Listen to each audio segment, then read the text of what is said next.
Welcome back to the Coaching Youth Hoops podcast. I'm your host, Coach Bill Flitter.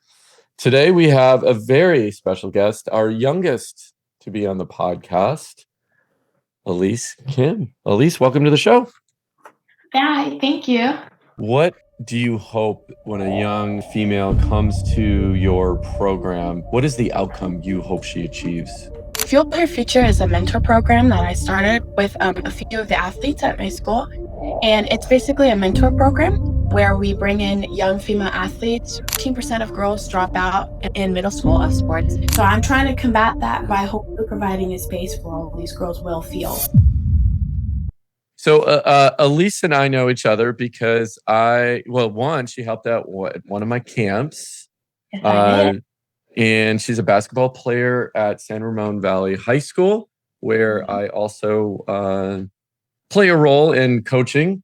And Elise you're a junior this year, so you've been on the high school team for 3 years. Yes, I have. And today we're not necessarily talking about Elise as a basketball player, but we're talking about Elise as an entrepreneur. So Elise started a program called FuelHer Future. And Elise, tell us what FuelHer Future is all about. So FuelHer Future is a mentor program that I started with a few of the athletes at my school. And it's basically a mentor program where we bring in young female athletes. We target 5th graders to 8th graders because that's the age group where kids usually quit sports. And we just want to build a relationship with these girls and provide a mentor for them for when they get to high school. And we also want to teach them that, you should stay in sports because there are many life skills that you can develop through, playing sports. You can develop skills like confidence and teamwork and just like skills that you can apply later on in life. And why did you start it? Like, what was was it you and a few other of your classmates? You sitting around thinking we could watch Netflix or we could do FuelHer Future. Like, what did you see? And was it maybe born out of an experience that you had or didn't have?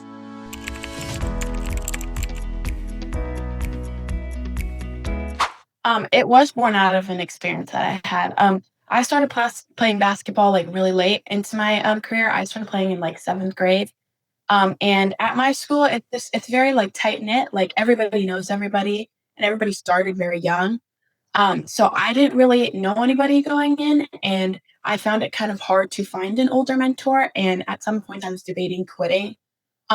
So I started this because sports have had just such a big impact on my life, but not just athletically, but also shaping who I am as a person.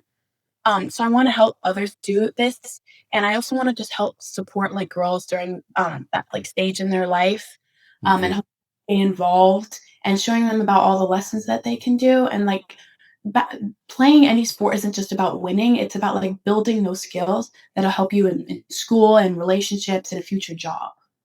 So what is it? And we're going to dive into the very specifics of the program itself, but what do you hope when a young female comes to your program, when she goes through your program, what is the outcome you hope she achieves?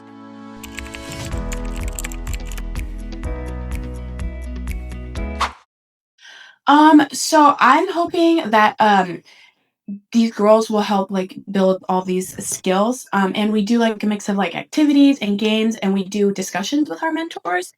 So we form a little circle and we sit down with the girls and we just have a conversation. We make it a casual conversation like this, and we just try to show them that there's somebody there for them. Mhm. So what I'm hoping is at the end of this, some of the girls that are in my program will be going to my school next year. So I'm hoping that, maybe first day of school, they'll come up to me and they'll be like, "Oh my gosh, I remember you from the program. And I just wanted to thank you." And I want them to feel like they have a friend in me. I saw some girls that I did this program with at Target the other day, and they all came up to me and we started having a conversation. And I saw their mom, and mom thanked me for doing this. And so it's just, I want to build a connection with these girls and help them feel like they're not alone. That's awesome. And so the way I understand the program works, you've already had one intake of athletes right? Correct. Oh, and I should ask, they don't have to be athletes. Right? Or do they? Or no. No. Okay. So they don't have to be athletes. So you students, right? Fifth through eighth graders, you had one that started in March, Correct. right? Yeah. And then you have Mm-hmm. another one in April. So there's kind of, it's in, yeah. So, Mm-hmm. so tell us about the program in detail. And so I'm a parent. I sign up my child for the program. Uh, what should my child expect?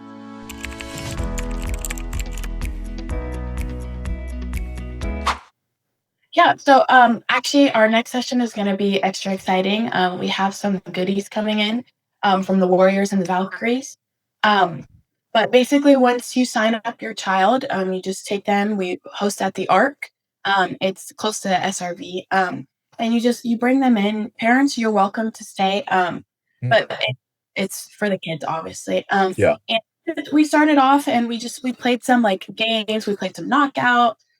We just played activities to kind of just start making people feel a little bit more comfortable because I know it can be awkward to like sit down and like start talking about all these intimate details with somebody you don't really necessarily know yet. Yeah. Um, so the goal is to start by making everybody feel comfortable and make it feel like a very welcoming environment. And then we play some activities and some games that are centered on the focus of that meeting. So, for example, our last meeting was focused on the theme of communication. So we blindfolded some of the people and we put them in teams, and they had to direct their teammates to finding a cone by only talking. So Mm-hmm. that skill, so that way they can learn that this skill can be applied outside of just their sport. Um, and then after that, we break off into groups, and each group, depending on how many kids we have, usually gets a few mentors. And we kind of sit and we ask them questions about whatever the skill is that we're building. And we also talk about whatever the question is. So we answer the question first so they kind of get an idea. Can you give Um, us an example of that? oh, yeah, sure. At the last one, we talked about a time we did communication. So we talked about like a time where we felt that like we needed to communicate better with like somebody else, whether it be like a coach or like a teacher or something. So I talked a little bit more about how I wish I had communicated a little bit more in my basketball career. And I went into detail on a specific story. I won't do it now because it's long, but um, I talked about that, and a bunch of my mentors also talked about similar stories. Okay. So the girls come in, kind of do a warm up exercise so everybody feels comfortable. Then you do breakout sessions. Is that Yes. so far so good? Okay. So then in each of those breakout sessions, what's the mentor to mentee relationship of how, is it a one mentor and she works, and I'm sure it's based on group size, but Yeah. what do you hope, like to have two or three girls in a group with a mentor, or how does that work? So I have 15 mentors right now. They don't consistently come because obviously life gets busy, people have Yeah. commitments. And some of my mentors are committed athletes. Like two of my mentors are D1 committed athletes. So they have stuff to do, and I understand. So depending on how many mentors and mentees I have, I like to keep it small because I feel like it's hard to get intimate in a giant group. Yeah. Especially sharing with other people your age. I know that can be scary. I'm scared to share with people my age. Um, so just keeping it small and like relatable. I'd like to do like two mentors to like 4 to 6 mentees.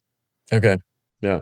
And where did how do you come up with the activities?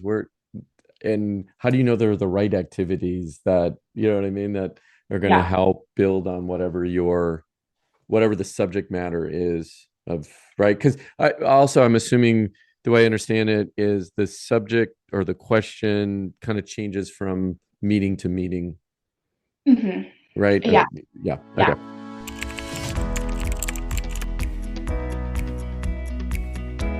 We have 5 total meetings that we do for just like Mhm. one session. Yeah. And I kind of determine the games. Some of the games I have played, my coach for SRV, Troy True Paul, he's great. He did games like that, that outside of basketball. that just helped us like come together as a team and, Mhm. that chemistry. Yeah. So I some of those games, like the blindfolded cone game was his game. So I basically took that and I implemented it to this because I felt that it helped me build communication with my teammates. Mhm, mhm. I figured if it worked for me, it'll work for somebody else. Yeah, yeah, yeah. So, yeah. So one of the things that I have done for years, and I always do this with my club basketball teams, and when I was coaching high school too, I did that.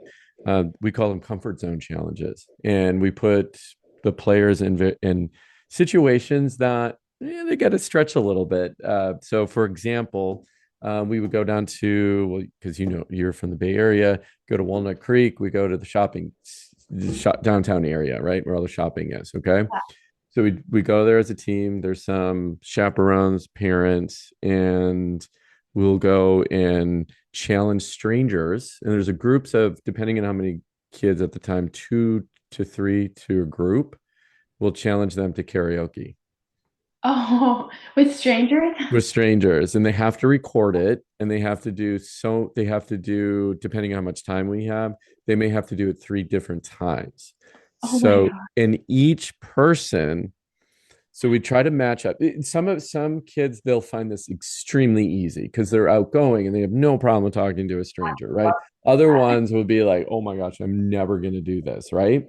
So we try to pair them up based on that, but Oh. they have to, each of them, if there's a group of three, they each individually have to approach the stranger.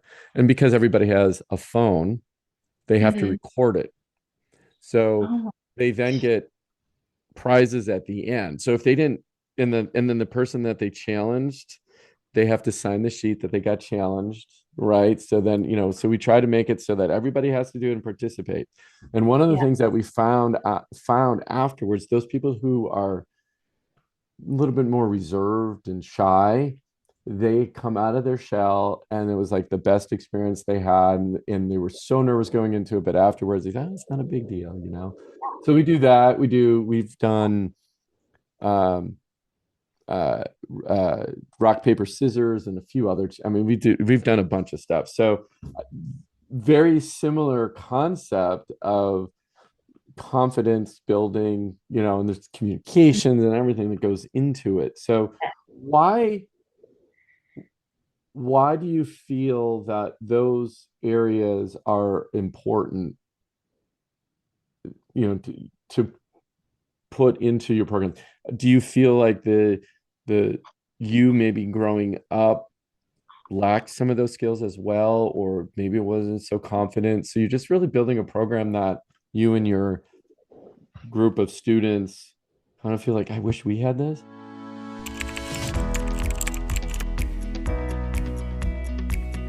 That Yeah, I was a very shy kid. It kind of depends. what, you were shy? No, like I was so shy. I was scared to talk to Oh, people. oh my Um, gosh. Whatever yeah, you did a good job, because you don't. all the credit goes to my parents. Okay, there you go. Thanks, mom and dad. Yeah. But especially going into high school because Yeah. it's scary and like this Hmm. are legal adults. It's like there's a difference. Yeah. So it's terrifying going into high school, especially if you don't know anybody. So I lacked confidence in so many areas of my life. And leadership is a skill that I'm developing now. I've never really been much of a leader. Not that I was really a follower, but just like I never just like was like, okay, guys, I'll lead, let's do this. Okay. Yeah. And so teamwork, I'm great at teamwork. I like working with others. Now, especially now, I'm a very outgoing social person. Um, and Awesome.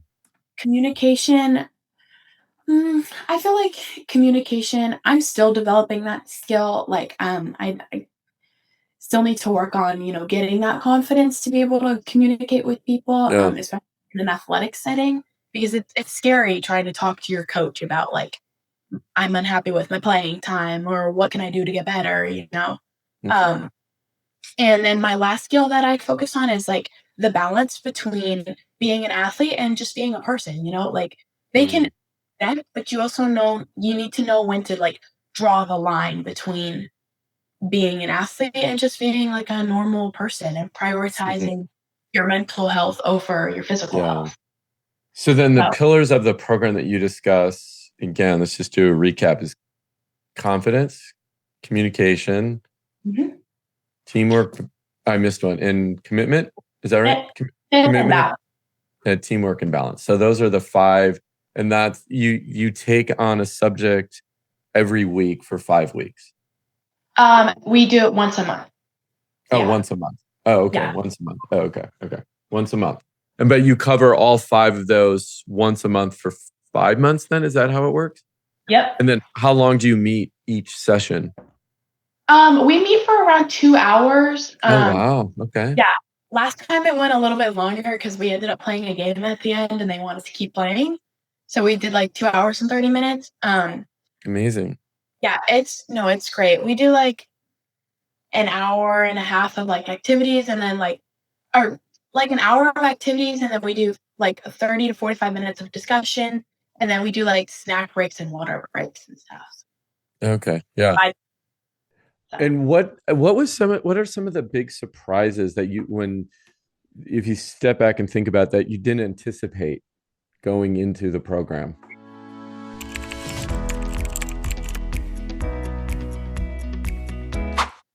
Um, I wasn't expecting how social the kids were gonna be, Mm. because I feel like a lot of kids, especially younger kids these days, are very like due to like screens and stuff, they're just very like detached. And I feel like a lot of kids that I meet are just not very social, and it's kind of like I have to do all the work to you Interesting. Yeah. hold conversation. So the kids that I did this program with, they were amazing. They were very social. Um, I knew a few of them from beforehand, so that probably helped a little bit. But they were interacting with us, and I was getting like great responses. They were answering the questions. I was also a little worried that kids would find it like silly and they wouldn't take it seriously. But I was very surprised when these kids took it seriously. They were answering my questions with actual stories from things that have happened to them. Mm-hmm. I loved that. It was great. It was a great surprise. It was a good surprise. Yeah. And I would imagine too, it's pretty fulfilling for you, right? It's so funny. Yeah. This is what I'm super passionate about, and like that I actually I want to continue this going into the future. Um, Hmm. like a side passion project of mine. So I just like to get all these like good responses and to have parents coming up to me at Target saying how much they appreciate me doing this for their kids. I've gotten emails. It's such a That's great, awesome. and it Yeah. just I feel so much like more accomplished. Hmm. And is it a free program? Yes. I asked for an oh well, I don't ask for. I have an option of an option of optional donation. Um, However much you want, however little you want, you don't it's not required. Yeah. Everything's free. Um, so it helps me because I provide snacks and goodies for the kids. So with the donations, that's what it goes to. Yeah, that makes sense. And then is the so you have it at a gym, Correct. which you call, the arc, but people won't know the arc, right? So it's at a gym. Yeah. So yeah. And okay. So and then the the athletes, the mentors, it looks like from the website they're from all different sports and non-sports. Is that true, or are they all sports? They are all sports. Okay. Because I tried to get a variety of sports because you never know what someone's going to play. Yeah. Obviously, the program isn't limited to people just in sports. Yeah. Uh, Right. I have a signee that is not in sports, but she's interested in maybe playing something in high school. So she wants to learn a little bit more about it and what she's going to gain from playing a sport. So Mhm. I've got people from all different sports. I think I've covered majority of them. Pandora. That way, if you play a really niche random sport, you might have somebody there that you can relate to. Because Mhm. if you play soccer, it's not it's you can relate to somebody playing basketball, but it's like a little harder, you know. You don't Yeah. go through Yeah. Yeah. this. Well, let's talk about what's the importance of this program, and can you tell us some of the stats about girls dropping out Oh yeah. of sports? Yeah. So I've done a lot of research on this one. but they find that like 13% of girls drop out in middle school of sports. And this is due to like a variety of factors. They don't find that they have a relatable mentor, or sometimes it's because of coaching and they don't like their coaches or something like that. But a lot of these girls, they just like the majority reason is because they just don't feel welcome in their sport. So I'm trying to combat that by Mhm. hopefully providing a space where all these girls will feel a little bit more welcome. And girls are also dropping out increasingly more than boys are. Um, don't know why, but Yeah. And you're looking to obviously looking to solve that, mhm. at least in your community. I've Yeah. I've had a lot of friends that have dropped out in high school, friends that have dropped out from before high school. So it's Mhm. something that I've seen happen, and that I've seen increasingly happen. And so that's just something I want to like solve. Like it's a Yeah. issue I've seen in my community and worldwide, honestly. And I want to like, I know I myself am not going to enact a huge change, but I can create a small change. I can be, a small droplet of water in a big puddle. Yeah, but you think about that though too, right? You might be surprised the big effect that you may have, right? Because you are affecting an individual, and that Mhm. individual may go on and affect 100,000 Yeah. because of you, right? So it's one way to look at it is, it's like, you know, it's a long payout cycle, right? But, I think that's the same thing as coaching. I may positively impact a player's life who 20 years down the road may say, may I might have helped her change where she is 20 years down the road, right? You know what I mean? And she won't realize that until that point, right? As an example. So, I've no, been yeah, about yeah. some past coaches. Well, and I mean, this is absolutely amazing. I want to double down on this. You're a junior in high school. You Correct. recognize this as a program, or I Yeah. mean, as an issue. You took it on yourself to create something. You could have easily said, I don't got time for this. I'm an athlete. I got to apply for college now, right? I can get caught up in your own, just what you have to do. And but you Mhm. decided to, hey, it's not just about me. Let's get some more of my Yeah. friends from the school involved to influence. And I just think it's absolutely amazing. I think the world needs to hear about this. I think the world needs to hear more about um, how our young people, it doesn't matter the age, you can have a positive impact on someone's life no matter how old you are. Especially And if it's something that you're passionate about. And I'm so grateful to all my mentors that have dedicated their time to this because it's a commitment. right. I just like I'm so glad that other people recognize the passion and recognize the issue and want to help be part of the change. Yeah, And I think if it's something you're passionate about, you'll find the time. Like that's you'll right. carve out a section of your day to dedicate to helping solve a problem that you are like passionate about solving. Yeah, no, it's amazing, and I commend you for doing that. And you could have, like I said, you could easily just not, right? Because it's Watch right, my and yeah, and watch Netflix. Yeah, exactly. Yeah.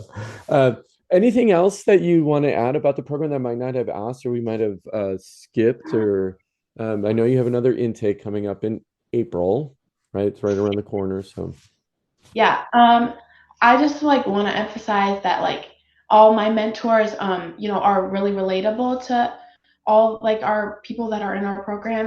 We're all high school athletes. We've all faced numerous challenges, and we all just want to like help all these kids go on whatever path you choose, whether you continue with sports or whether you start a new job or what. And like these skills are things that you will take way farther than high school. These are skills yeah, that you need to have throughout your entire life. So I think that like combining, that relatability and the like real experience that like my team has, it's what makes us so like powerful. And like that's why I think we're gonna have such a great impact. yeah. And are you going to continue the program after March through the Um, summer? Or are you going to take a break? okay. Is it going to be? Yeah, yeah. Um, Okay. as of right now, I think I'm taking gonna take a break in either June or July just because Yeah. I've had responses of vacations, Mhm. um, one of my friends is a senior. She's committed D1 for volleyball, and she's leaving in June for she goes to George Mason Mm, up in Washington, and they have to go in June to start their preseason stuff. yeah. So I'll take a break in like July or something, just so everybody can go on vacation. I'll worry about it. But I plan on doing it for 5 months, and then I'm hoping to continue it next year. And then once I go away to college, I'm hoping to pass along the program to maybe one of my younger mentors because I have a few freshmen that are helping out. That's So awesome. I'm passing it along to one of them because I know one of them is very passionate about it. She really likes it. So I'd love to pass it along. Yeah, no, good for you. And again, we're talking to a junior in high school who's taking this on, and again, I think that's so awesome, and I think that just having coached a lot of female athletes, I think you're approaching this the right way. Um, Yeah. I think one of the biggest issues that I see is confidence and lack of confidence a lot of times, right? And that I've kind of changed my philosophy in the way I think about it. I never say I coach basketball. I always say I coach confidence. Oh, And if I can do that, I just happen to do it with a basketball on a basketball court, right? yeah. Um, sometimes, sometimes I've better days than others in doing that, but it's part of the job. And but I I remind myself that I coach confidence, and whatever form that means. And Yeah. sometimes it's like, I had a situation this weekend. Sometimes it's tough love, and sometimes you just need to hear the hard things. And um, Yeah. anyway, so And I think that uh, philosophy is so great because, like you were saying earlier about like not realizing the impact that I'm gonna have, like you're gonna mhm. have such a great positive impact on these girls, and they're not gonna realize it, and then they'll be like, Coach Flitter was amazing, and I didn't even realize it. Yeah, and they're going to say the same thing about you. I mean, I think again that I think that's why I always too. The other thing that I do, and you kind of formalized it, which is I always want to have. We have a club team, and it spans fourth through high school. Okay. So I always want the high schoolers to come and interact with the younger girls for that Yeah, very reason why what you're doing, but you do it in a more formal way. I just think yeah, it's really important because they can see, oh, okay, she's more relatable than Coach Flitter, and mhm, she's closer in my age, right? It's yeah. not that far away, right? And they I'm can gonna get be there. Yeah. Yeah. So anyway, amazing. Well, Elise, it was so great. Thank you for sharing this program. Thank you for doing what you're doing for the community. It is, be proud of that. You're going to make positive change. If anyone's in the Bay Area and they want to, or just even if they want to learn more about what you're doing, where can they find you? I have a website that I created. I designed my own website. It's called Fuel Her Future. Um, it's a Google site, but it has all the information about my program, some of the stats on why girls drop out of basketball, and then it's got sign up information, donation information, and location, and what days we have a program. And I also have a whole section dedicated to my mentors. It's got some pictures, their Instagrams, and why they wanted to be part of my program. Awesome. And I will put the website URL in the Thank show you. notes. And there is an email address on the website. If they want to say, hey, I want to do this at my high school, how do I get started? And maybe you can share your information with them too at that time. So yeah, so we'll do that. Elise, thank you so much. Keep up the great work. You're making a positive impact on your community. Thank you so much. All right. Coaches, till next time. Again, check the show notes for this. Check out what Elise is doing. Start a Fuel Her Future in your area, and let's change the world. Yes, All right, till next time. Thank you, Elise. of course. Thank you.